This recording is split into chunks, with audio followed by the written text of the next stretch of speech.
సకల ఆశీర్వాదాల కారణభూతుడా,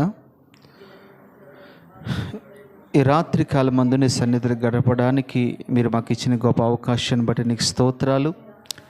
ఇంతవరకు పాటల ద్వారా, ప్రార్థన ద్వారా మీరు మహిమ పొందుకున్నందుకు స్తోత్రాలు. ఈ శ్రేష్టమైన సమయంలో నీ వాక్యము ద్వారా అందరితో మాట్లాడి మీరు మహిమ పొందుకోమని యేసు నామములో అడుగుచున్నాము తండ్రి, ఆమెన్ ఆమెన్. అందరూ కూర్చుందాం. సర్వాధికారియు నిరంతర స్తోత్రార్హుడైన యేసుక్రీస్తు నామంలో మీ అందరికీ నా ప్రేమ వందనాలు తెలియజేస్తున్నాను. దేవుడు మిమ్మల్ని, మీ కుటుంబాల్ని అత్యధికముగా దీవించునుగాక.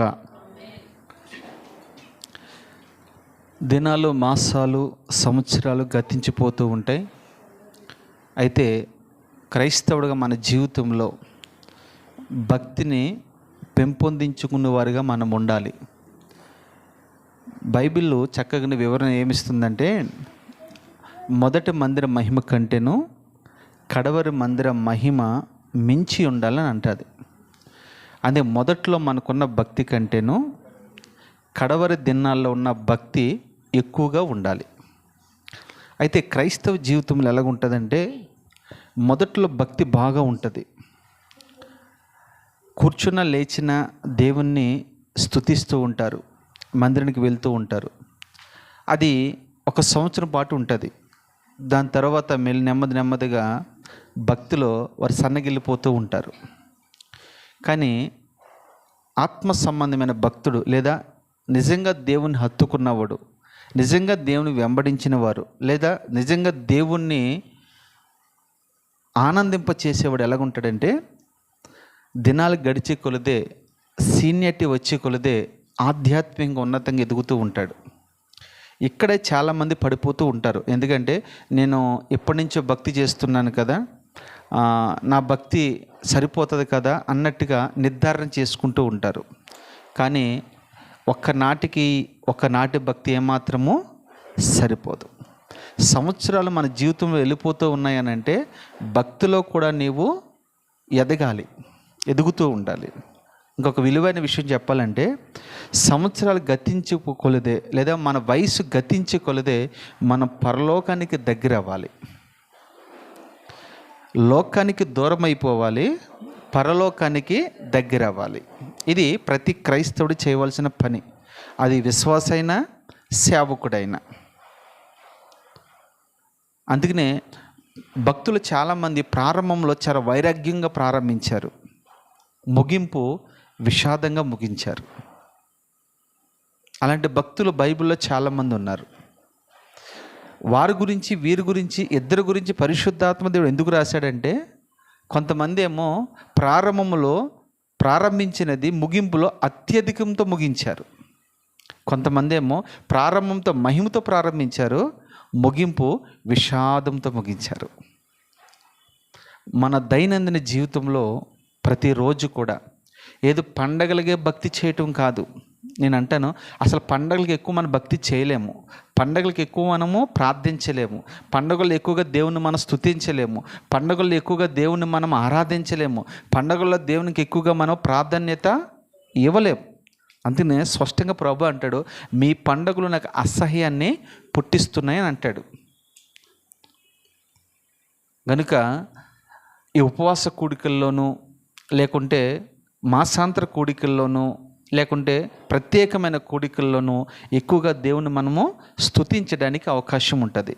కనుక మరొకసారి నేను ఒక దైవజనుడిగా తెలియపరుస్తున్నది ఏంటంటే, ప్రారంభించినప్పుడు సంవత్సరంలో నీ భక్తి ఎలాగుంది, ఇప్పుడు నీ భక్తి ఎలాగుంది, రక్షణ తీసుకున్న తొలిటి దినాల్లో నీ భక్తి ఎలాగుంది, ఇప్పుడు నీ భక్తి ఎలాగుంది అనేది మనము త్రాసులో వేసుకుని చూసుకుంటే ఖచ్చితంగా నిన్ను మించిన భక్తిపరుడు మరొకరు ఉండరు.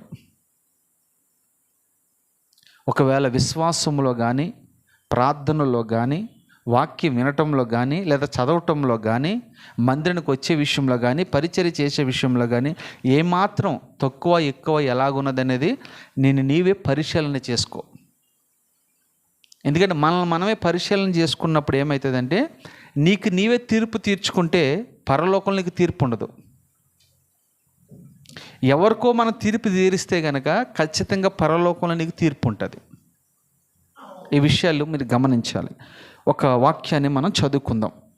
మత్తయి సువార్త 5వ అధ్యాయము 13 నుండి 16 వాక్యాలు మనం చదువుకుందాం. ఇది కొండ మీద ప్రసంగం అని అంటారు. మీరు లోకమునకు ఉప్పై ఉన్నారు. ఉప్పు నిస్సారమైతే అది దేనివల్ల సారము పొందును? చాలు, అది బయట పారవేయటకే కదా.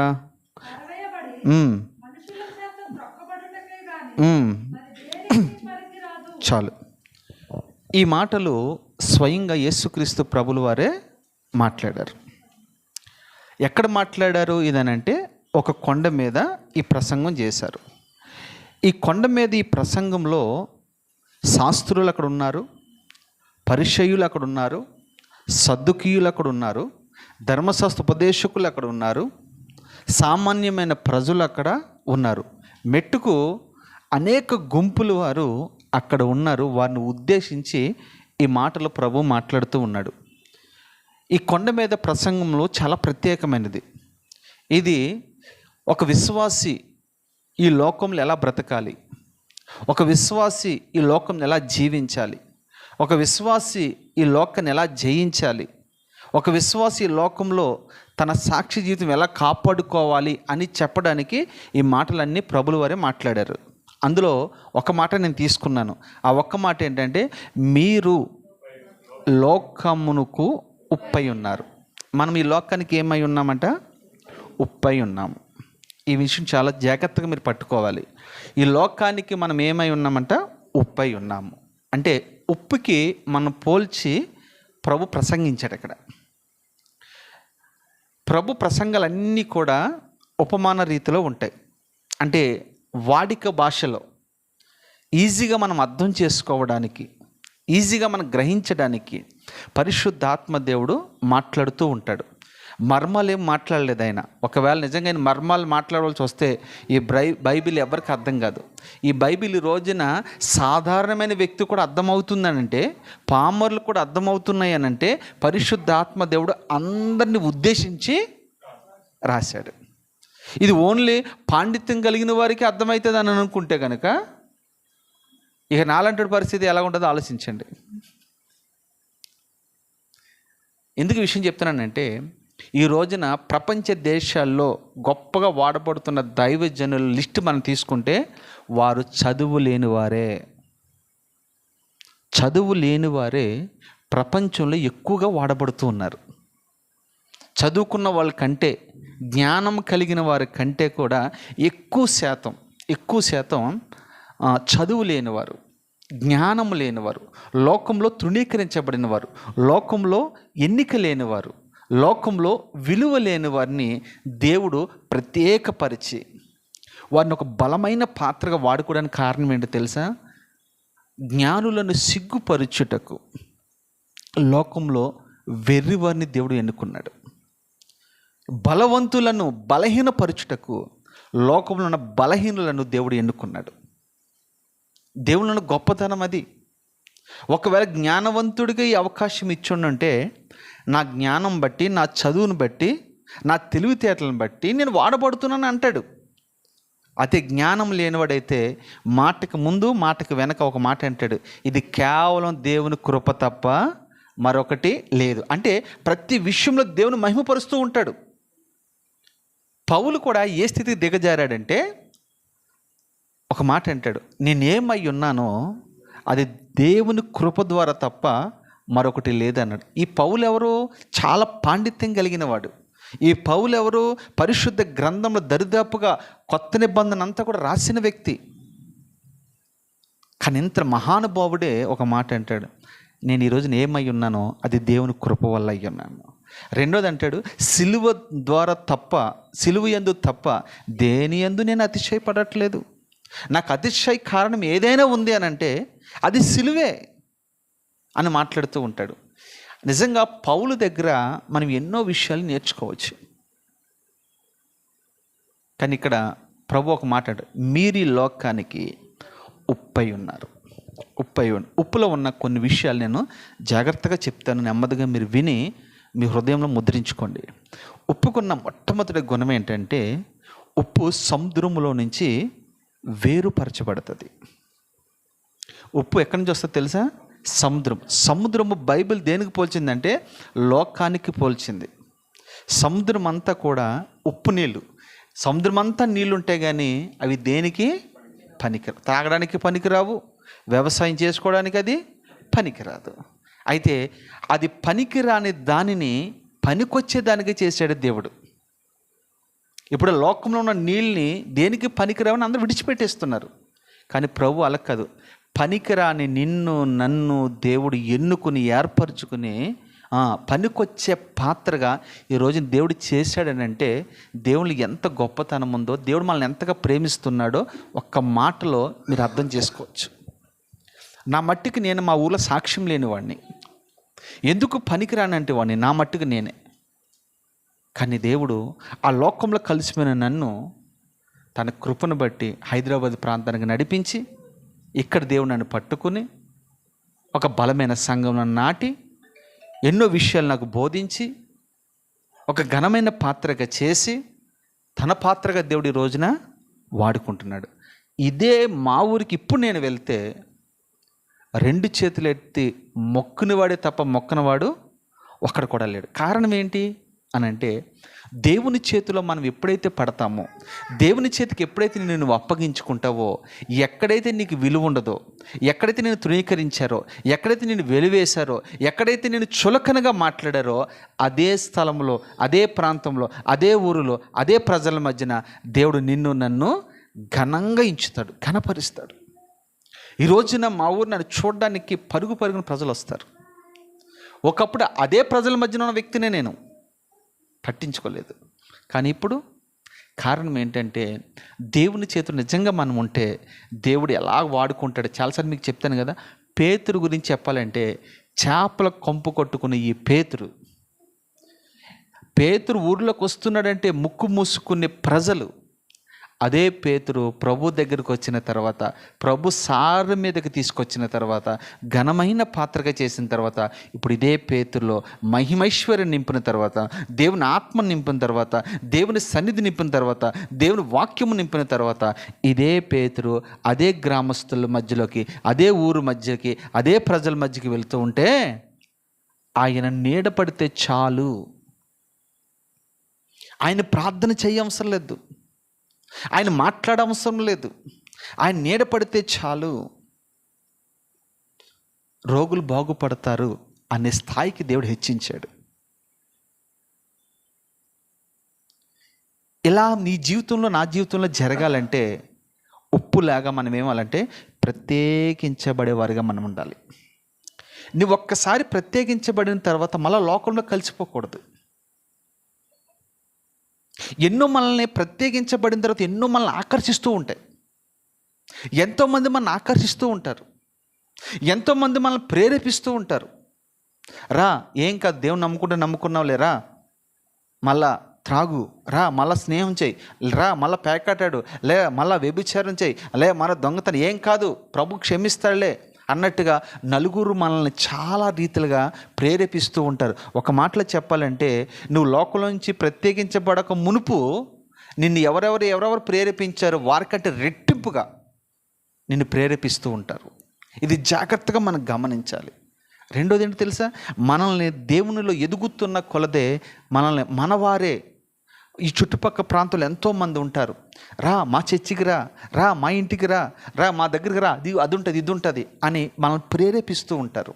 నీ ప్రతిష్టతని భంగం చేయడానికి, నీ భక్తిని పాడు చేయడానికి, నీ ప్రార్థనా జీవితాన్ని పాడు చేయడానికి, నీ సమయమును పాడు చేయడానికి ఎంతోమంది రకరకాలుగా మనల్ని ప్రేరేపిస్తూ ఉంటారు. అయితే నువ్వేం తెలుసా, గమనించుకునేవాడిగా ఉండాలి. ఇది ఏది ఆత్మ సంబంధమైనది, ఏది శరీర సంబంధమైనది, ఏది దేవునికి మహిమకరంగా జరుగుతుంది, ఏది లోకానుసారంగా సాతానికి మహిమ తెచ్చేదిగా ఉందని ఆ వివేచన జ్ఞానం మనకు లేకపోతే గనక మళ్ళా నువ్వు లోకంలో కలిసిపోతావు. లోకంలో కలిసిపోతే లోకంలో ఏమున్నా తెలుసా, నేత్రాశ ఉంది, శరీరాశ ఉంది, జీవపు డమ్మం ఉంది.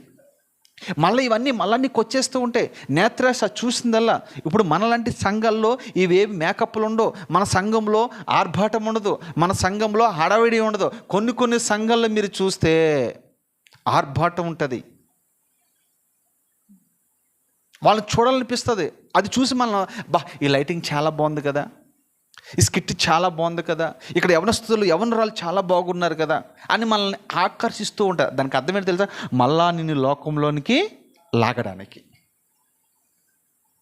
అందుకని ప్రభు అంటాడు, మీరు ఉప్పై ఉన్నారు లోకంలో అని అంటే మనం ప్రత్యేకించబడిన వారిగా ఉండాలి. ప్రత్యేకించటం. ఒక వ్యక్తిని ఖచ్చితంగా దేవుడు ఆశీర్వదించాలంటే నెంబర్ 1 ఫస్ట్గా ఆయన చేసే పని ఏంటి తెలుసా? నిన్ను ప్రత్యేకిస్తాడు. గుంపులో ఉన్నప్పుడు నిన్ను ఆశీర్వదించడు. ఆ గుంపులో రకరకాల వ్యక్తులు ఉంటారు, కానీ వాళ్ళతో ఉన్నప్పుడు నిన్ను ఆశీర్వదించడు. నన్ను ఆశీర్వదించాలంటే ప్రత్యేకత దేవుడు కోరుకుంటాడు. మీకు బాగా తెలుసు, అబ్రహాము ఎప్పుడు దేవుడు ఆశీర్వదించాడు తెలుసా? వారు ఊర్లో ఉన్నప్పుడు ఆశీర్వదించాల, బంధువుల దగ్గర ఉన్నప్పుడు ఆశీర్వదించాల, రథ సంబంధికుల దగ్గర ఉన్నప్పుడు ఆశీర్వదించాల. ఎక్కడ ఆశీర్వదించాడు తెలుసా? ప్రత్యేకించబడిన తర్వాత, ప్రక్కకు వచ్చిన తర్వాతే అబ్రహామును దేవుడు ఆశీర్వదించాడు. యాకోబును కూడా ఎక్కడ ఆశీర్వదించాడో తెలుసా? ప్రత్యేకించబడిన తర్వాత. వాళ్ళ మామ దగ్గర ఉన్నప్పుడు ఆశీర్వదించాడా? వాళ్ళ అన్న దగ్గర ఉన్నప్పుడు ఆశీర్వదించాడా? వాళ్ళ తండ్రి దగ్గర ఉన్నప్పుడు ఆశీర్వదించాడా? ఎక్కడ ఆశీర్వదించాడు? ఎబ్బోకు రేవు దగ్గర ఒంటరి వాడిగా ఉన్నప్పుడు దేవుడు ఆశీర్వదించాడు. ఇదే ఆశీర్వాదం వాళ్ళ తండ్రి దగ్గర ఉన్నప్పుడు ఇవ్వచ్చుగా? ఇదే ఆశీర్వాదం వాళ్ళ మామ దగ్గర ఉన్నప్పుడు ఇవ్వచ్చుగా? లేదు. ఒంటరిగా ఉన్నప్పుడు తన నిజస్థితి దేవునితో చక్కటి సంబంధం కలిగి ఉంటుంది. అప్పుడు దేవుడు తనను ఆశీర్వదించాడు. తన కుమారుల్లో ఒక కుమారుడైన యోసేపు మీకు బాగా తెలుసు. యోసేపుని ఎక్కడ ఆశీర్వదించాడు తెలుసా? ఐగుప్తులు ఆశీర్వదించాడు. అందరి మధ్యన ఆశీర్వదించలేదు. ఎందుకు ఈ విషయాలని మీకు చెప్తున్నా? మీరు అనుకోవచ్చు, అంటే అందరితో కలిసి ఉండే భక్తి చేయలేమా? అందరితో ఉన్నప్పుడు కలిసి ఉన్నప్పుడు భక్తి వేరు, ఒంటరిగా ఉన్నప్పుడు భక్తి వేరు. అందరూ సమూహంతో మనం ఉన్నప్పుడు నీ భక్తి అంతంత మాత్రమే ఉంటుంది. అంతే. ఎక్కువగా మన ఇంటికి చుట్టాలు వచ్చారు, ఎగ్జాంపుల్ ఈ పండగకి మన ఇంటికి చుట్టాలు వచ్చారనుకో, నిజంగా మీరు చెప్పండి, గుండె మీద చేసుకుని మీరు నిజంగా ప్రార్థన చేయగలరా? నిజంగా వాక్యం చదవగలరా? నిజంగా దేవుని గురించి వాళ్ళకి 4 మాటలు చెప్పగలరా? నిజంగా దేవుని మీరు స్తుతించగలరా? చేయలేరు. కారణం ఏంటి తెలుసా? మన చుట్టూ ఎవరున్నారు? బంధువులు ఉన్నారు. వాళ్ళు ఏమని అనుకుంటారేమో, ఎగతాళి చేస్తారేమో, తక్కువగా చూస్తారేమో అని అనుకుంటారు. అందుకని ప్రభు ఒక మాట అండి, ఎవరైతే నన్ను వెంబడించగోరిన ఎడల వాడు ఏం చేయాలి తెలుసా? తన తల్లిదండ్రులను, తన రక్త సంబంధికులను, తన బంధువులను, తను బాగా ప్రేమించి ఏ అయితే ఉంటాయో అవన్నీ విడిచిపెడితేనే నన్ను వెంబడిస్తారు. ఎవరు నా తండ్రి అని అడిగాడు ఆయన. ఎవరు నా తల్లి అని అడిగారు. రక్త సంబంధికులు తల్లిదండ్రులు కానీ భావించలేదు. ఎవరు భావించాడో తెలుసా? ఆత్మీయంగా ఎవరైతే ఆయన వెంబడించారో వాళ్ళు మాత్రమే ఆయన తండ్రిగా తల్లిగా భావించారు. మీకు తెలుసా, ఈ లోకంలో ఈ బంధాలు నువ్వు నేను బ్రతుకున్నంత కాలమే, చనిపోయిన తర్వాత ఎవరికెవరో తెలీదు. అంతే. నేనేమంటాను, నీ భక్తిని నువ్వే కాపాడుకో. అయితే ఒక మాట, నువ్వు రక్షించబడ్డావో నీ కుటుంబంలో అందరూ రక్షించబడ్డానికి ఈ భూమి మీద ఉన్నంతకాలం నువ్వు ప్రయత్నం చేయాలి. నువ్వు సిద్ధపడు, నీ ఇంటి వారిని సిద్ధపరచు. నువ్వు సిద్ధపడు, నీ బంధువులు సిద్ధపరచు. ఇదే నీ పని. ప్రభు నిన్ను ఖచ్చితంగా లెక్క అడుగుతాడు. నువ్వు మందిరానికి వచ్చుతున్నావు, మంచిగానే ఉంది, వాక్యం వింటున్నావు, మంచిగానే ఉంది. అయితే మరి ఇక్కడ ఉన్న వాళ్ళు నీ బంధువులు ఎవరెవరైతే మందిరానికి రావట్లేదు వాళ్ళు కూడా ప్రయాసపడాలి. మొట్టమొదటి సువార్త మన ఇంటి నుంచే ప్రారంభం అవ్వాలి. తీర్పు కూడా మన ఇంటి నుంచే ప్రారంభం అవుతుంది. అర్థమవుతుందా? మీరు ఈ విషయంలో చాలా జాగ్రత్తగా తీసుకోవాలి. ఎందుకంటే ప్రభు అంటారు, మీరు లోకానికి ఉప్పై ఉన్నారు అంటే వేరుపాటు జీవితం మనకు కావాలి. మనము లోకస్తుల్లాగా అన్నీ చేయాలని ఏమీ లేదండి. వాళ్ళు అన్నీ చేస్తారు, దానికి మనం ఆకర్షితం పడకూడదు. మీరు ఎప్పుడైతే సింపుల్గా ఉండడానికి ఎప్పుడైతే మీరు అలవాటు చేసుకుంటారో ఆ ఆడంబరాలకి మీరు వెళ్ళరు, గొప్పలకి మీరు పోరు. వారిని చూడండి, ఇప్పుడు మీరు వెళ్ళి నిన్న క్రిస్మస్ అయినాయి కదా, ఇప్పుడు నిజంగా వారిని మీరు వెళ్ళి అడగండి, అయ్యా ఈ పండగలో నీ భక్తిని ఏమైనా పెంపొందింప చేసుకున్నావా, నీ భక్తిని ఏమైనా గొప్ప చేసుకున్నావా అని అడిగితే వాళ్ళు నిజంగా చెప్తున్నాను, ఇక లైట్ ఆరిపితే ఎంత చీకటిగా ఉంటుందో వాళ్ళ బ్రతుకులు కూడా అలాగే ఉంటాయి. నేను చెప్తున్నమాట నిజంగా సత్యం. ఆత్మీయుడు ఎప్పుడు ఆర్భాటంగా ఉండడు, ఆర్భాటం చేయడు, ఎప్పుడు నార్మల్ పొజిషన్లో ఉంటాడు, సింపుల్గా ఉంటాడు. తనకు ఆనందం ఏంటి తెలుసా? ప్రతిరోజు ఆనందిస్తాడు. ఆనందించుడి, మరలా చెప్పుదును, ప్రభువునందు మీరు ఆనందించుడు. అంతేగాని ఆనందించుడి, పండగలోనే ఆనందించుడి, ఆనందించుడి, క్రిస్మస్లోనే ఆనందించుడి, ఆనందించుడి, ఈస్టర్ పండగకి ఆనందించుడి అని అనలా. ఏమన్నాడు ఎబెనెజరు? అది ప్రతిరోజు మనం ఆనందించాలి. ఆదివారం వచ్చిందా? నిజంగా చెప్పమ్మా, నిజంగా చెప్పమంటారు ఒక మాట, ఆదివారం వచ్చింది మన పండగే. ఆదివారం పండగమ్మా. నేనైతే అలాగే భావిస్తాను. నా మట్టుకు నేను ఏమనుకుంటుంది, ఆదివారం వచ్చిందని నాకు చాలా సంతోషం, చాలా ఎనర్జీ వస్తుంది. ఎందుకంటే ప్రభు దగ్గరికి వెళ్తున్నా. రోజు పండగే. క్రైస్తవుడికైతే, నామకద్ద క్రైస్తవులకైతే ఒక్క క్రిస్మస్ రోజునే పండుగ. ఆత్మీయుడికైతే ప్రతి ఆదివారము పండగే, ప్రతిరోజు. అంటే ఒక్క మాటలో చెప్పాలంటే ఆదివారం అంటే 52 ఆదివారాలు ఉంటాయి, 52 పండుగలు ఉన్నాయి మీకు ఆత్మీయుడికైతే. అదే లోకస్తుడికైతే ఒకరోజే. ఇప్పుడు మళ్ళీ మీరు వాళ్ళని వెళ్ళి అడగండి, ఈదులో డ్యాన్స్ చేశారు, లెగ్గొట్టి మళ్ళీ అన్నారు. నేను అంటాను, క్రిస్మస్ అంటే క్యాండిల్ సర్వీస్ అంటే ఏదో అంటారు కదా, దాన్ని ఏమంటారు? దాన్ని క్యారల్స్. అసలు అది ఎక్కడన్నా ఉందండి? నేను అంటాను, ఇప్పుడు ఎగ్జాంపుల్ మనం అది పెట్టుకున్నాం అనుకోండి, నేను వెంకటోళ్ళ ఇంటికి వెళ్ళి లెగ్గొట్టి బాబు క్రీస్తు పుట్టాడు అని అంటే ఎలాగుంటుంది అది? క్యారల్స్ అంటే అదే కదా అర్థం. ఇప్పుడు వీళ్ళు అదే చేస్తున్నారు, తెలిసినోడుగా చెప్తున్నారు వెళ్ళి, అంతేనా? అంటే అప్పుడు రకాలు పడుకున్నారేనా? లైవ్లో వింటున్నవారు కూడా చెప్తున్నారు. క్యారల్స్ అనేది అర్థం మీకు తెలియకపోతే తెలుసుకోండి. ఒక పండగ రోజున వెళ్ళి కొట్టాలా? నాకు అనిపించింది ఈ సందర్భం చూస్తే, బుద్ధి లేని కన్యకలు ఉంటారు చూసారా, వాళ్ళు నిద్రపోయారు కదా, నిద్రపోయిన తర్వాత వాళ్ళు ఎగ్గొట్టరు వెళ్ళి లేవండి అని. అలాగ ఉంటుంది ఇది. మళ్ళీ దీనికి అల్లరి, డ్యాన్సులు, కేకలు, కేకులు కట్టింగు. మళ్ళీ అందులో శాంతాక్లాస్ ఒకడు, వాడు మామూలుగా తెగ ఊగిపోతున్నాడు, ఇలాగా తెగ డ్యాన్స్ చేస్తున్నాడు. అరే ఆ శాంతాక్లాస్ ఏమో, ఒకసారి శాంతాక్లాస్ గురించి చెప్పాను నేను, యూట్యూబ్లో ఉంటుంది వినండి. ఆ శాంతాక్లాస్ అసలు ఎలాంటి వాడంటే, వాస్తవం చెప్పాలంటే శాంతాక్లాస్ అంటే అర్థం ఏంటంటే, పేదలకి, దిక్కులేని వారికి, దరిద్రులకి సహాయం చేసి, ఎలా తెలుసా? ఈరోజు వాస్తవం చెప్పాలంటే ఆ ఇంటి పక్క వాళ్ళు ఉదయమంతా మామూలుగా తిరిగేవాడట, ఎవరెవరు ఎలాంటి పరిస్థితుల్లో ఉన్నారు గమనించేవాడట. రాత్రిపూట అయిన తర్వాత వెళ్ళి వాళ్ళ ఇంటి ముందు పెరట్లో కాస్త డబ్బు కావాల్సిన అవసరతలకి తీసుకెళ్ళి అక్కడ పడేసేవాడట. యథావిధిగా ఉండేవాడట. అది శాంతాక్లాస్కున్న గుణం. అది ఇప్పుడున్న శాంతాక్లాస్ లేక రికార్డ్ డ్యాన్స్ చేసేవాళ్ళు కాదు. ఒక రోజున ఒక తల్లి అంట, ఒక తండ్రి వికలాంగుడిగా ఉన్నప్పుడు 3 కుమార్తెలు ఉన్నారంట. వాళ్ళ వివాహం ఎలా చేయాలని బాధపడుతూ ఉంటే, ఈ నోట ఆ నోట శాంతాక్లాస్కి ఈ విషయం తెలిసి ఒకరోజు వాళ్ళ ఇంటికి వెళ్ళి గమనించి, రాత్రిపూట వెళ్ళి ఆ పెళ్ళికి కావాల్సిన డబ్బంతా కూడా ఆ పెరట్లో నుంచి, కిటికీలో నుంచి అలా కిందకు వదిలేసి వెళ్ళిపోయాడంట. తెల్లారు లేచినప్పుడు ఏంటి మూటని చూసుకున్నప్పుడు ఆ పిల్లలకి భవిష్యత్తుకు తగినంత డబ్బు ఉందంట అందులో. ఎవరు వేశారని రోజు ఏడుస్తూ ప్రార్థన చేశారంట. అది ఎవరు వేశారో కూడా తెలియదు. నువ్వు చేసింది రహస్యమందు ఉండాలని ప్రభు చెప్పాడు. శాంతాక్లాస్ విధానం ఇది. స్టార్ అంటే ఏంటి తెలుసా? 10 మందిని ప్రభు దగ్గరికి నడిపించే స్టార్ అండి. స్టార్ కట్టుకోవటం కాదు. అది చేసావనంటే దాని తగ్గట్టు నీ జీవితం కూడా ఉండాలి. ఇది క్రిస్మస్కున్న వివరణ. దాని లోతుకి వెళ్ళట్లేదు కానీ మీకు అర్థం అయ్యడానికి చెప్తున్నా. దానికి మీరు ఆకర్షితులు అవ్వకూడదు.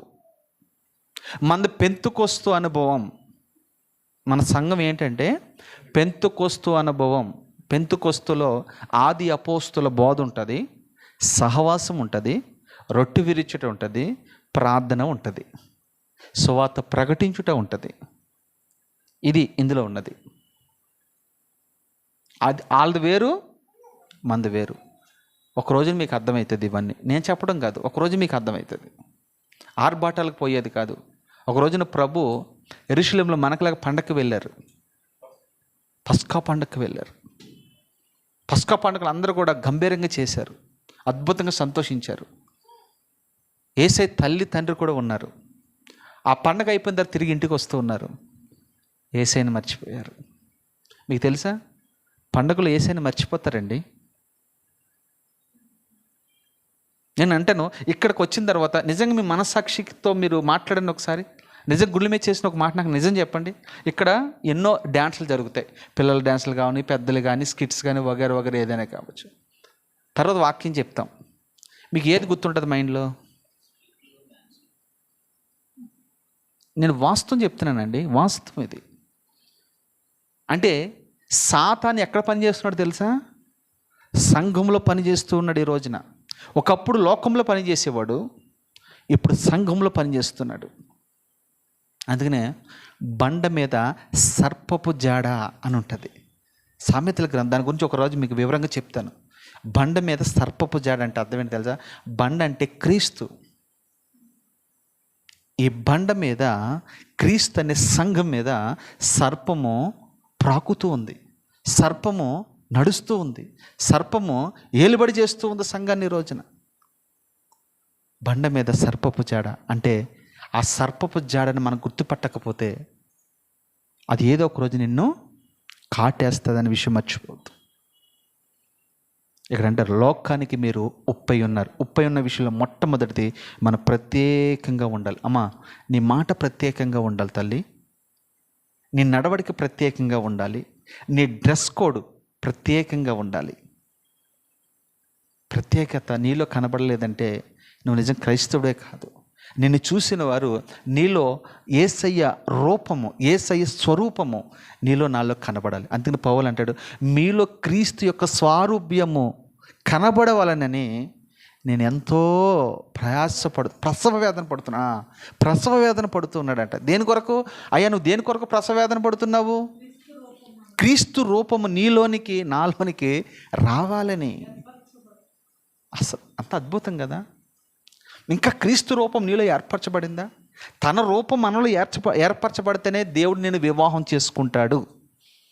అర్థమయ్యే రీతిగా నేను చెప్తున్నాను మీకు.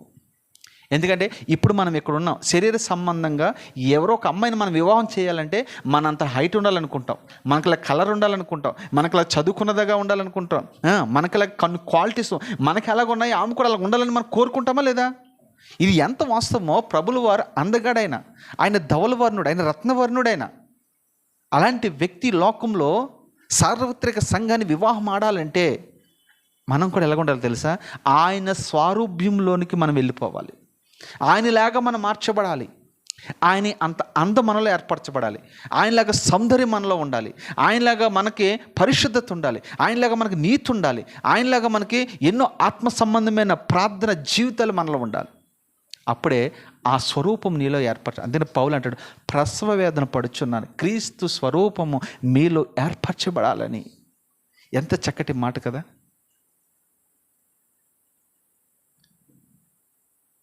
పండగలని ఊర్లు వెళ్ళిపోవటం, పండగలని ఎక్కడెక్కడికి వెళ్ళాలి. నేను ఊరు వెళ్తాను తప్పు అన్నట్లా. నేనేమంటానంటే, వెళ్ళిన తర్వాత నీ ఆత్మస్థితి ఎలాగుంది. నేను అంటాను, ఈ రోజున డబ్బులు దాచుకునే రోజులు కాదు, బంగారాన్ని వెండిని దాచుకునే రోజులు కాదు, భక్తిని దాచుకునే రోజులు ఇవి. మీరు నమ్ముతారా లేదో? నీ భక్తిని నువ్వు దాచుకోపోతే ఎవరో ఏదనుకుంటారు, అనుకోండి. ప్రభు అన్నాడు, మీకు హింసలు వస్తాయి, మీకు శ్రమలు వస్తాయి, నన్ను దూషించాడు, మిమ్మల్ని కూడా దూషిస్తే. ప్రభు ముందే చెప్పాడు. ఒక మాటలో చెప్పాలంటే, మీ తల్లిదండ్రులు మిమ్మల్ని దూషించవచ్చు, మీరు పండగ రాలేదని అనుకుంటారు వాళ్ళు. అనుకోండి, ఏం కాదు, ఎప్పుడైనా వీలున్నప్పుడు వెళ్ళండి, కాదనట్లే. కానీ నీ భక్తిని ఇక్కడ పెంపొందించి ఉండడానికి కొన్ని మనం వదులుకోవాలి, కొన్ని మనం వద్దనుకోవాలి, కొన్ని చోట్ల మీరు రామని చెప్పాలి. అలా నువ్వు చెప్పలేకపోతే నేనేంటను, దేని బట్టి దాంట్లో కలిసిపోతున్నావు అని అర్థం. లోకానికి వేరుగా ఉండాలి, నెంబర్ 1. నెంబర్ 2, రెండోదిగా మనం గమనిస్తే ఇందులో ఉన్న రెండో అద్భుతం ఏంటంటే, ఉప్పులో ఉన్న రెండో గుణం ఏంటి తెలుసు? ఉప్పు రుచికరంగా ఉంటుంది. ఉప్పు ఎలా ఉంటుంది తెలుసా? రుచిని రుచినిస్తుంది ఉప్పు. మీరు కూరలో వేసుకుంటారు కదా, అన్నీ ఉన్నా వేసుకున్నా వేసుకోకపోయినా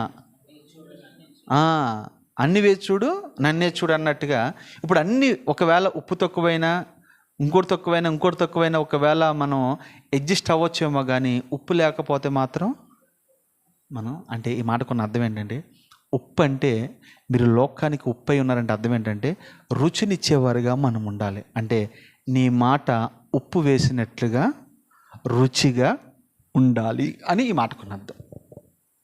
మన మాట ఉప్పు వేసినట్టుగా రుచికరంగా ఉండాలి. పౌలు అదే అంటాడు, మీ మాట లోకంలో ఉప్పు వేసినట్టుగా రుచికరంగా ఉండాలి, అది కృపాసహితముగా ఉండాలి అని అంటాడు. అంటే ఆ మాటకున్న అర్థం ఏంటి తెలుసా?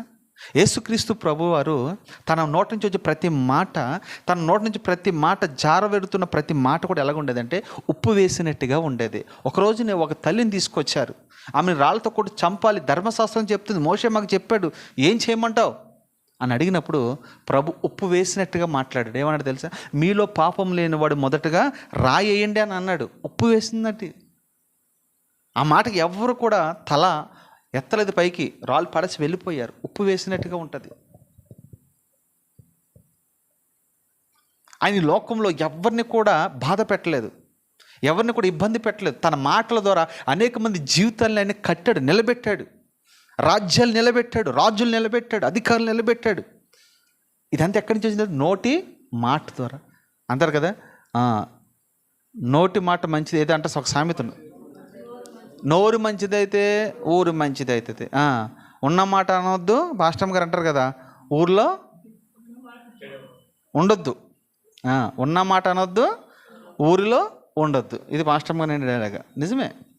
అంటే మన మాట ఉప్పు వేసినట్టుగా ఉండకపోతే చాలా కష్టం. నీ ఇంటి పక్కన వాళ్ళు మందిరానికి రాలేకపోతున్నారంటే అర్థం ఏంటి తెలుసా? నీ మాట ఎలాగుంది? మీ బంధువులు చర్చికి రాలేకపోతున్నారంటే మన మాటలు ఎలాగున్నాయి? వాళ్ళు ఒక మాట్లాడరు లోకస్తులు, మనం కూడా ఉల్టా అన్నాం అనుకో, ఇంకా వాళ్ళకి మనకు తేడా ఏముంది? ఉప్పు వేసినట్టుగా ఉండాలి. ఎందుకు ఈ విషయాలు చెప్తున్నానంటే, నీ నోటి మాట ద్వారా అనేక మందిని మన ప్రభు కొరకు రక్షించొద్దు. సువార్త అవసరం లేదు, మళ్ళీ చెప్తున్నా, సువార్త చెప్పడం కృపిస్తే ఒక చెప్పు, ఇబ్బంది లేదు. రెండోది, నీ నోటి మాటల ద్వారా అనేక మందిని ప్రభు యొద్దకు మనము నడిపించవచ్చా లేదా? ఖచ్చితంగా నడిపించవచ్చు. మీరు వర్క్షాపులకు వెళ్తారు, కంపెనీలకు వెళ్తారు, నీ నోటి మాట మాధుర్యముగా, మధురముగా, ప్రేమగా, ఆప్యాయతగా మన మాటలు ఉన్నప్పుడు, ఆహా, క్రైస్తవులు ఎంత వినయంగా ఉంటారా, ఇంత వినయంగా మాట్లాడతారా, ఇంత లోబడి మాట్లాడతారా అని వాడికి ఆ మాటలు అర్థమయ్యి, చూడండి, వాళ్ళ బాధలో ఉన్నప్పుడు వాడు మనల్ని బాధ పెడుతున్నాడు, మీ కంపెనీలోనే అనుకుందాం, చాలా ఇబ్బందులు పెడుతున్నాడు. ఒక రోజు నాడికి ఏదైనా యాక్సిడెంట్ అయ్యి హాస్పిటల్కి వెళ్తాడు, లేదా అనారోగ్యంగా ఉండి హాస్పిటల్కి వెళ్తాడు, లేదా ఏదో ఇబ్బంది అయ్యి హాస్పిటల్కి వెళ్తాడు. ఆ సమయంలో నువ్వు వెళ్ళి వాడిని పరామర్శించావనుకోండి, ఎలా ఉంటుంది తెలుసా? అది ఎలా ఉంటుంది తెలుసా? ఎప్పటికీ మర్చిపోలేడు. అందుకని ప్రభు అన్నాడు, ప్రేమించిన వాళ్ళని ప్రేమిస్తే నీకేమి ఉపయోగము, నీకేమి లాభము? శత్రువుని ప్రేమించండి, శత్రువుకు భోజనం పెట్టండి అంటే అర్థం ఇదే. మన మాట ఉప్పు వేసినట్టుగా ఉండాలి. అపోస్తలుడైన పౌలు మాటలు ఉప్పు వేసినట్టుగా ఉండేవి.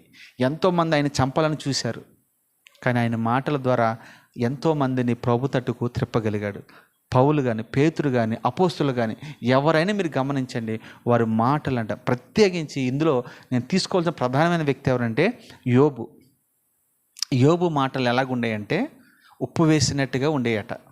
ఎందుకంటే ఆయన మాటల కొరకు కన్యకులు ఎదురు చూసేవారట, యవనస్తులు ఎదురు చూసేవారట, వృద్ధులు ఎదురు చూసేవారట.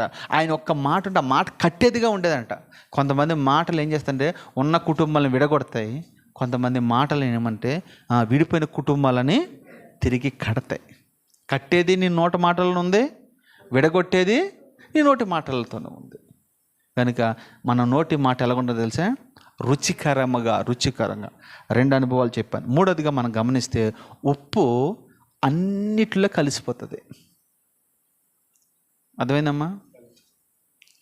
ఉప్పు బీరకాయ కూరలైనా కలిసిపోద్ది, వంకాయ కూరలైనా కలిసిపోద్ది, మటన్లోనే కలిసిపోద్ది, చికెన్లోనే కలిసిపోద్ది, చేపల్లోనే కలిసిపోద్ది. అమ్మో, నేను చేపల్లో కలవను, అమ్మో నేను మటన్లో కలవను, నేను చికెన్లోనే కలుస్తాను అని అంటదా? చెప్పండి, అంటదా? నేను బీరకాయల్లో అసలు నాకు ఇష్టం ఉన్నది బీరకాయ, నేను బీరకాయలో కలవను, వంకాయలు అంటే నాకు ఇష్టం, వంకాయలోకి వెళ్తాను అని అంటదా? లేదే. నువ్వు దేంట్లోనే కానీ అన్నిటిలో కలిసిపోతుంది అది. అంటే ఈ మాటకున్న అర్థం ఏంటంటే నీవు నేను కూడా అందరితో కలిసిపెట్టేట్టు ఉండాలి. ఎక్కడ? మందిరం. లోకంలో కాదు సుమి, లోకం వేరు, లోకం వేరు. లోకంలో కలిస్తే మళ్ళీ వెనక వచ్చేదే లేదు. కానీ ఎక్కడ కలవాలి తెలుసా? మందిరములో ఆత్మీయులతో, ఆత్మీయ సహవాసం కలిగి దైవజనులతో, ప్రార్థించేవారితో, ప్రకటించేవారితో, పరిచర్య చేసేవారితో మనం కలిసి పని చేయాలి. అంతేగాని ఇది ఏదో ఆరు పాట పాడుతున్నా నేను వెళ్తావేంటి, వాళ్ళు పరిచర్య చేస్తున్నాను నేను వెళ్తావేంటి, వాళ్ళు ప్రార్థన చేస్తాను నేను ఏకీపించడం ఏంటి? ఇది సాతానుకు ఉన్న లక్షణాలు ఇవి. మనం అలాగ ఉండకూడదు. మనం ఎలాగ ఉండాలి తెలుసా? అందరితో కలిసిపోయేవారిగా మనం ఉండాలి, అందరితో కలవాలి. ఇక్కడ ఉన్నారా, పని ఒకరు చెప్పామనుకో కలిసి ఇది వెంకటకే చెప్పాడని ఎబెనెజర్ నాకెందుకు అనుకోకూడదు. వెంకటకి చెప్పాడంటే ఎబెనెజర్ ఏం చేయాలి? కలిసి పని చేయాలి. ఎబెనెజర్ చెప్పాడనుకో వెంకట నాకెందుకు అనుకోకూడదు. వసంత కలిసి కలుపుకుని పని చేయాలి. దాన్ని అంటారు కలుపుగోలుతనం అంటారు. మీరు కలుపుకుని ఇలా పని చేస్తూ ఉన్నప్పుడు ఒక్క వారం మీరు నిజంగా కనపడకపోతే అందరూ ఏమంటారు తెలుసా? ఎబెనెజర్ ఏమయ్యాడు, వెంకట ఏమయ్యాడు, వసంత్ ఏమయ్యాడు, షాలేం ఏమయ్యాడు అని అందరి మనసుల్లో కూడా మీరు ఉంటారు. ఒక్కొక్కరు రాకపోతే ఏమనుకుంటారు తెలుసా? అబ్బా ఈరోజైనా ప్రశాంతంగా ఉన్నాం అనుకుంటారు కదా, ఈరోజైనా నెమ్మదిగా ఉంది. కొంతమంది డబ్బలో రాలేసినట్లు గిలగలగా అంటారు. అది పాట పాడిన అంతే, వాక్యం చెప్పిన అంతే, వాక్యం చదివిన అంతే. ఈ మధ్యన పోటీగా చదువుతున్నారు. పోటీకి వాక్యం చదవడం కాదు. ఏంది ఇది పోటీగా వాక్యం చదివేది? పాట పాడుతున్నారు అనుకో, నా స్వరం పెద్దగా కనపడితే చాలని ఆడితో కొట్టించుకునేటట్టు చేస్తున్నారు. నేను ఎప్పటి నుంచో చెప్తున్నాను, తక్కువగా పాడనమ్మా, తక్కువగా పాడను, చిన్నగా పాడను అంటే అది రెచ్చిపోతున్నారు. అసలు పక్కన పరిస్థితి బాగాలేదు, తక్కువగా చేసుకోవాలా? గట్టిగా పాడతారు, మంద కాదులే అనుకుంటున్నారు. ఇది పోతే ఇంకేముందా, మనకి ఇబ్బందే కదా. ఎవరిస్తారు మనకు చర్చికి? అందుకనే స్లోగా తక్కువగా పాడండి అమ్మా. దేవుని పాట వింటున్నాడు కదా, ఆయన పాడేటప్పుడు నీ మనసును చూస్తాడు ఆయన, నీ పెదవులను చూస్తాడు ఆయన. అంతేగాని ఎంత సౌండ్ వచ్చిందని చూడు ఆయన. ఇట్లాంటి వాళ్ళు కూడా ఉన్నారు. అంతే నేనేమన్నా అందరినీ కలుపుకునేటట్టు ఉండాలి. ఉప్పు అందరినీ కలుపుకుంటుంది. కొంతమంది ఒకరిలోనే కలుస్తారు, ఒక ఫ్యామిలీతోనే ఉంటారు, మిగతా వాళ్ళతో ఉండరు. ఒకరితోనే మాట్లాడతారు, మిగతా వాళ్ళతో మాట్లాడరు. చర్చకు వచ్చిన తర్వాత కూడా ఈయనేంటి ప్రభు ఏంటి అందరి కొరకు ప్రాణం పెడితే వీడు మాత్రం అలా కలవడం. ఇప్పుడు ఈ శరీరంలో అవయవాలు చాలా ఉన్నాయి కదా, నేను ఒకదాంతో ఒకటి కలవను. ఇప్పుడు కన్నుకి దెబ్బ తగిలింది అనుకో, కాలు నాకెందులో ఇంట్లో కూర్చోదు. కాలు ఏం చేస్తుంది? పరుగున హాస్పిటల్కి వెళ్తుంది. వెళ్ళి దగ్గరుండి చేతులు కాళ్ళు కలిసి కన్నుకి సపోర్ట్ చేస్తాయి. అవునా కదా? అంతేకాని కన్నుకి దెబ్బ తగిలింది కదా, కాళ్ళు చేతులు నాకేంది ఇంట్లో కూర్చుంటాయా? అలాగనుకుంటే అప్పుడు అది కూడా పగపట్టి ఏం చేస్తుంది అంటే రోడ్డు మీదకి వెళ్ళరాక మామూలుగా ఉంటుంది, రోడ్డు మీదకి వెళ్ళిన కళ్ళు మూసుకుంటుంది ఇలాగా. ఇంకా అంతే, ఇంకా పరదేశంలో ఇంకా పాటే కదా, కాలు దెబ్బ తగిలిది లేదే కా అంతే కదా. కళ్ళు మూసుకుంటే ఏం లేదా, చీకటే కదా అది. ఎందుకంటే అవయవాలు ఒకదానికి ఒకటి సపోర్ట్ చేసుకుంటాయి, ఒకదానికి ఒకటి తోడ్పడతాయి, ఒకదానికి ఒకటి సహాయపడతాయి, ఒకదానికి ఒకటి ఘనపరుచుకుంటూ ఉంటాయి. అలా సంఘంలో మనం ఉండాలి, కలుపుకునేటట్టుగా ఉండాలి, కలుపుగోలుతనం ఉండాలి. అది నేను వాళ్ళతో కలవను, నేను మా రేంజ్ ఏంటి, లేకపోతే మా ఉద్యోగం ఏంటి, లేదా మా జీతం ఏంటి, లేదా మా క్యాస్ట్ ఏంటి, లేదా మా ఊరేంటి, మా ప్రాంతం ఏంటి, ఇవి ఎడగొట్టే ఏమి లేవు. ఎడగొట్టే అంటే ఏమి లేదు. ఇదే నేనంటాను, క్రీస్తు రక్తం చేత కడగబడిన తర్వాత ప్రాంత అభిప్రాయాలు లేవు ఇందులో, కులమత భేదాలు లేవు ఇందులో, ధనికుడని బలహీనుడని లేదు ఇందులో, గొప్పవాడని లేదు పేదవాడని లేదు. అందరినీ కడిగేసి పక్కన పడేసాడు అంతే. అందరూ ఒకటే. ఇక్కడ ఎవడో అది ఏమీ లేదు. నేను రెడ్ అని లేదు, నువ్వు కాపు అని లేదు. ఉందా? ఈ మధ్య కాలంలో ఎలా విడగొట్టాడంటే సాతాను గారు చూడండి, రెడ్లు ప్రత్యేకించి ఒక చర్చి పెట్టుకుంటున్నారు, చౌదరిసి ప్రత్యేకించి ఒక చర్చి పెట్టుకున్నారు. నేను అంటాను, పరలోకంలో నిన్ను ఉన్నాయండి? ఉన్నాయా? నేను అంటే వీడు ఎవరో కలవట్లేదు, వీడు వేరే పెట్టుకుంటున్నాడు, ప్రభుని గణపరుస్తున్నాడు అనుకుంటున్నాడు. కానీ నేనేమంటానంటే వీడు విడగొట్టుకుని ఏదో ప్రభుని మహిమపరుస్తున్నాను. ఆయనకి ఇష్టం లేదు. వీడు ప్రార్థన చేసినప్పుడల్లా చెవులు మూసుకుంటాడు, ఆయన వీడు పాటలు పాడినప్పుడల్లా చెవులు మూసుకుంటాడు. ఎందుకంటే వాడి ఇష్టం కలవలేడు వీడు ఎవళ్ళను. ఇప్పుడు సంఘం అంటే ఏంటి తెలుసా? అన్ని కులాలు ఉండాలి, అన్ని మతాలు ఉండాలి, అన్ని ప్రాంతస్తులు ఉండాలి, అన్ని భాషలు మాట్లాడేటోళ్ళు ఉండాలి, ధనికుడు ఉండాలి, దరిద్రుడు ఉండాలి, పేదవాడు ఉండాలి, ధనవంతుడు. అదే కదా సంఘం అంటే. అంతేకాని ఇది ఇలా ఉంటుంది ఎక్కడైనా ఉండదు. అది నేను అంటున్నా, కలుపుగోలుతనం మనకు ఉండాలి. ఇది 3 అనుభవం. 4వదిగా మనం చూస్తే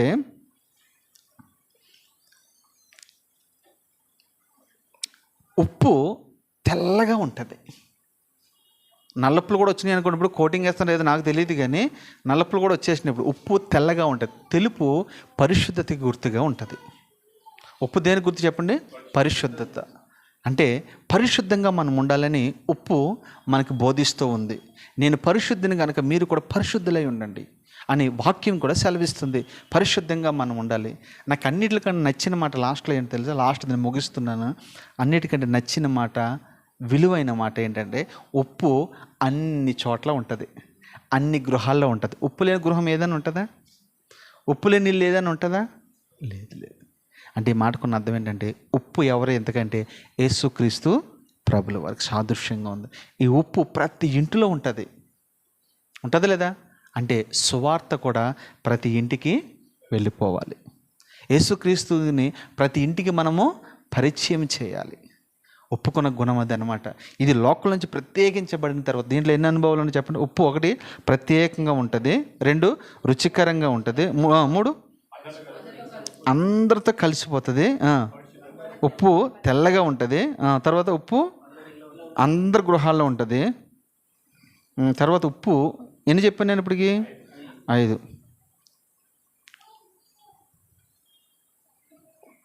ఉప్పు మళ్ళా లోకంలో కలిసిపోకుండా తాను భద్రపరుచుకుంటుంది.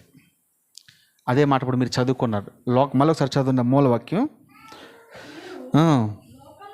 లోకమునకు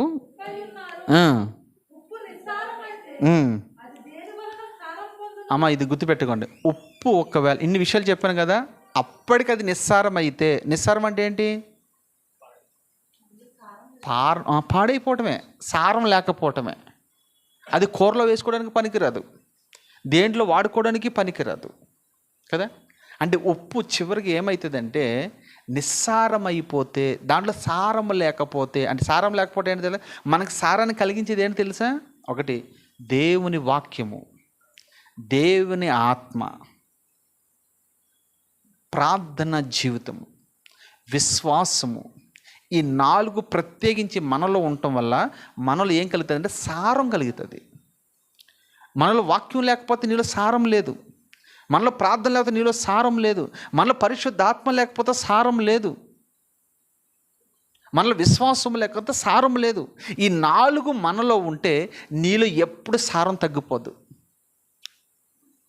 ఒకరోజు ఒకలాగా మనం ఉంటున్నామంటే, 1 నెల భక్తిగా ఉండి 1 నెల భక్తిగా లేకపోతున్నామంటే, 1 సంవత్సరం భక్తిగా ఉండి మరొక సంవత్సరం భక్తిగా లేకపోతున్నామంటే అర్థం ఏంటంటే నీలో ఏం లేదు? సారం లేదు. అంతే, సారం లేదు.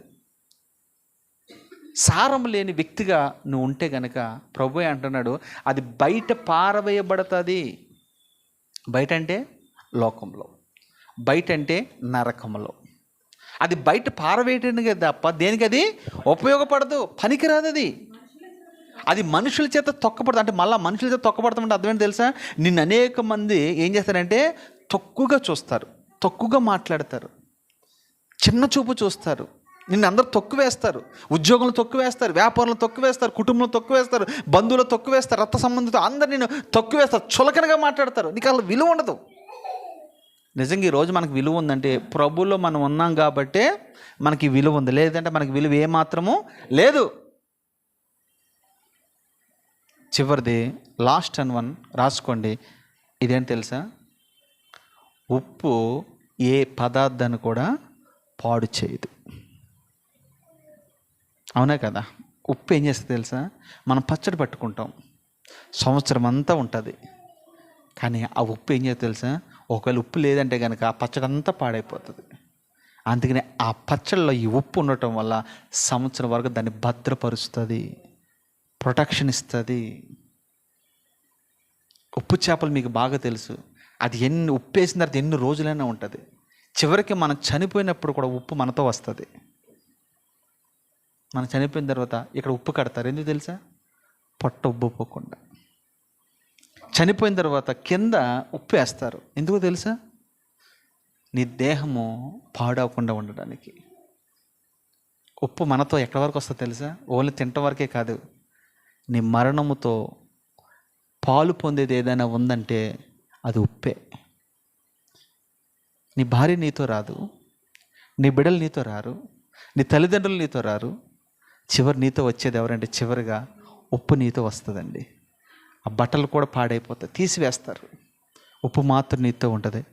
ఉప్పు ఎవరో ఇంతకే? యేసుక్రీస్తు ప్రభుల వారే. చివరి వరకు నీతో ఉండేది ఎవరైనా ఉన్నారంటే యేసుక్రీస్తు ప్రభుల వారే. ఆయన ప్రాణం పెట్టడం మాత్రమే కాదు, యుగ సమాప్తి వరకు నేను మీతోనే ఉంటాను. తల్లి నిన్ను మరిచినా, తండ్రి నిన్ను మరిచినా, నేను నిన్ను మరువను, విడవను, వెడబాయను, చూడుమన్న అరచేతులు నేను చెక్కుకున్నాను అంటాడు. ఎంత గొప్పది! ఇలాంటి దేవుణ్ణి ఎలా స్తుతించకుండా ఉండగలుగుతాం మనం? ఎలా మందిరం రాకుండా ఉంటున్నారు నువ్వు? ఎలా ఆదివారం ఒక్కరోజే వస్తున్నావు, శుక్రవారం ఎందుకు? ఇలాంటి విలువైన మాటలు నువ్వు వినలేకపోతున్నావు అంటే కారణం ఏంటి తెలిసి? నేను అంటాను, నీలో సారం లేదేమో. నువ్వు కొద్దిగా నీలో సారం తగ్గిపోతుందేమో. అందుకనే ఈరోజు నిన్నే కదా పండగ అయ్యింది, నిన్నే కదా కలుసుకున్నాం మనము, ఈరోజు కూడా వెళ్ళాలా? చాలామంది అంటారు ఈరోజు కూడా వెళ్ళాలా. నేను అంటాను, మరి నేను తిన్నావుగా, ఈరోజు ఎందుకు తింటావు? మానేయచ్చు కదా ఈరోజు. ఆ బుద్ధి లేని వాళ్ళు మాట్లాడే మాటలేదు. ఇప్పుడు శుక్రవారం వచ్చింది, పొరపాటున మేము ఈ మధ్యన నేను శుక్రవారం ఎందుకు ఈ ఫెస్టివల్ కూడా పెట్టేస్తున్నానంటే, అదే గురువారం పెట్టామనుకో మళ్ళీ శుక్రవారం రారు వీళ్ళు భక్తులు, వీళ్ళకి జడిసి పెడుతున్నాను నేను. శుక్రవారం రావాలి కదా, అదేం భక్తి మరి? అలా ఉండకూడదు. అంటే నీలో ఏం లేనట్టు? అంటే ఇంటికాడ ఉంటున్నావు అంటే నీకు ఏం లేనట్టు? ఈ విషయంలో బాగా ఒక ఆయన మనం మెచ్చుకోవచ్చు. ఆయన ఎవరో తెలుసా? దావీదు పాడు చేసిన ఒక ఆమె ఉంది, ఆమె పేరు ఏం పేరు చెప్పండి? బెర్షబా భర్త పేరు ఏం పేరు? ఊరియా. అతన్ని చూసి మనం చాలా నేర్చుకోవచ్చు. అతను యుద్ధంలో నుంచి కౌరు పెడితే రాజు వచ్చేసాడు. వచ్చిన తర్వాత రాజు ఒక మాట అంటాడు, అయ్యా నువ్వు ఇంటికి వెళ్ళి నీ భార్యతో సుఖముగా సంతోషంగా ఉండు, కావలసిన కానుకలు పట్టుకెళ్ళు, కావలసిన ధనం పట్టుకెళ్ళి, వెండి బంగారం పట్టుకెళ్ళి, ఆహారం అన్నీ పట్టుకెళ్ళయ్యా, నీ భార్యతో సుఖముగా ఉండు, సంతోషంగా ఉండంటే ఊరి ఒక మాట అంటాడు, అయ్యా మందసం అక్కడ పట్టబడింది, నా సహోదరులు అక్కడ యుద్ధం చేస్తున్నారు, నేను ఊరకని వెళ్ళి నా భార్యతో ఏ రీతిగా సుఖంగా ఉండగలదును? నేను యుద్ధ భూములు అనేక మంది ప్రాణాలు అర్పిస్తున్నారు అక్కడ, నేను ఎలాగా యుద్ధ భూమిలోకి వెళ్లకుండా ఇంటికి వెళ్ళి సేద తీర్చుకుందును, సుఖముగా ఉందును అని అంటాడండి. ఆ మాట నా గుండెల్లో పిండేసింది అసలు. అంటే ఆ మాటకున్న అర్థం ఏంటి తెలుసా? తన ఇంటి కంటే, తన భార్య కంటే, తన పిల్లల కంటే, తన సుఖం కంటే ఎక్కువగా దేని ప్రేమించాడు తెలుసా? దేవుని సన్నిధిని ప్రేమించాడు, దేవుని ప్రజలను ప్రేమించాడు. ఒరే గురించి ఒకరోజు మీకు చెప్తాను, గుండెలు జల్లుమంటాయి ఆ మాటలు వింటే. అంతేనే అంటాడు కదా, మంచి సైనికుడి వల్ల తిమోతి నువ్వు పోరాడు అని అంటాడు. మంచి సైనికుడు ఎవరో తెలుసా?